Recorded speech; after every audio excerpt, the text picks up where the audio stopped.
Hey, it's Nev from San Francisco. Thanks for visiting. Hope you like it. I am making a quick dinner. It is a tofu recipe. And yes, I do eat meat, but I know I showed my roasted cauliflower and then I did a meatless Monday. I do eat meat, but just typically when I'm out and it's on the menu, and I'm inspired by Maangchi, who is that superstar who cooks Korean recipes, and I've been watching her. And so this is my take on it. It's not exactly her recipe. I do want to share that I have been to South Korea. When I think back, I remember the nightlife. Well, right when we landed and we stayed up for 24 hours. We partied all night. It was a really great time. And I remember we went to Gangnam, the city. And did I do that right?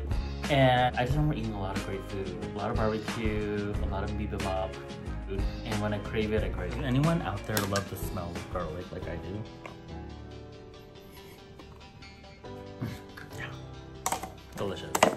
We'll need extra firm tofu, 1 package, green onions, I ended up using 2, a half an onion, 3 garlic cloves, gochujang, soy sauce, water, sugar, and some sesame oil.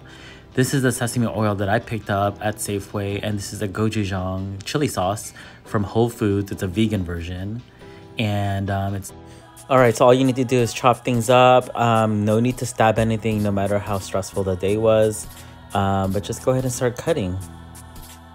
I realized my camera wasn't angled correctly, so you didn't get to see me chop anything. But there I go, chopping some green onions for you.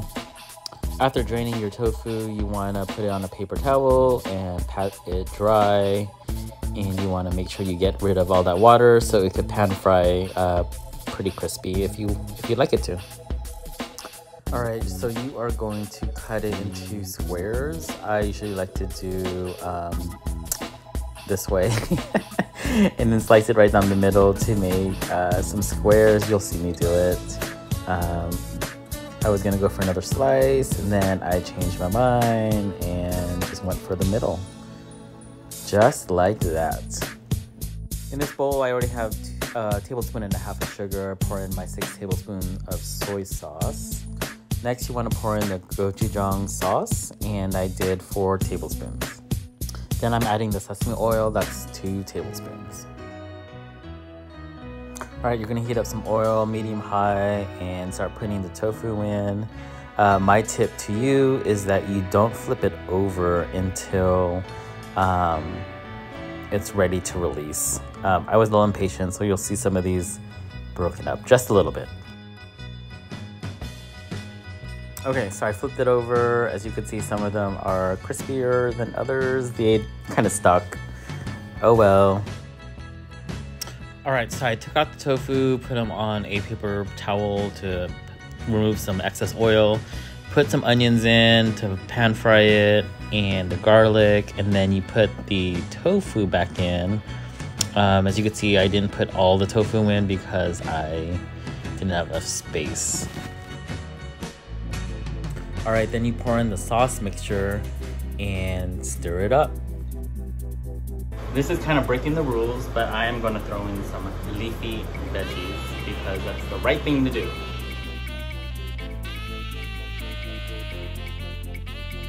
So I got kind of warm and I realized I did that in a tank top, so back to my normal clothes and kind of redid that. I'd make a great bride, wouldn't I? All right, you throw those leaves in and you get those wilted right away.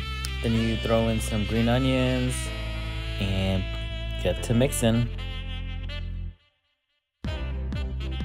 I finished my meal. This is the finished meal. Let's have a bite. If I could use chopsticks correctly. It's pretty hot. But I love it because it's spicy, a little bit of spiciness, tangy, a little bit of sweetness. Cheers to you guys. Thanks for watching, and be sure to hit the like button and subscribe. Cheers. Have a good night.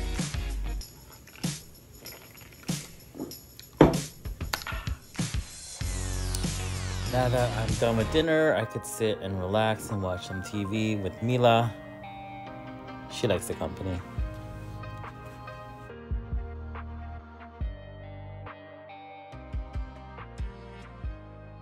By the way, I went for a walk in the neighborhood, and isn't this gorgeous? This Quake Tower.